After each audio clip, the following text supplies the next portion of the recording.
আসসালামু আলাইকুম। একটু ভাবুন, এই দুনিয়াতে থাকা অবস্থায় আপনি স্পষ্টভাবে বুঝতে পারলেন আল্লাহ সুবহানাহু ওয়া তাআলা আপনার সমস্ত গুনাহ মাফ করে দিয়েছেন, আর কোনো চিন্তা নেই, শুধু কৃতজ্ঞতার শান্তি।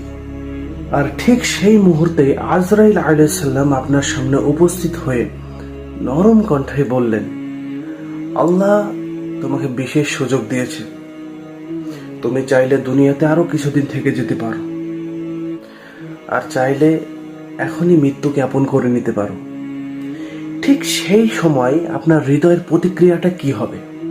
আরো কিছুদিন এই ক্ষণস্থায়ী দুনিয়ায় সম্পদ, সন্তান, সন্ততি, প্রিয় মানুষকে নিয়ে থেকে যেতে চাইবেন, নাকি গুনাহমুক্ত পূর্ণ শান্তি ও বিশ্বাসের সহিত আপনি আল্লাহর সান্নিধ্যে ফিরে যেতে চাইবেন? কোনটাকে শ্রেষ্ঠ মনে করবেন? ঠিক এই মুহূর্তের সিদ্ধান্তটাই বলে দেবে আপনার দুনিয়ার প্রতি কেমন টান আর আখিরাতের প্রতি কেমন গভীর বিশ্বাস।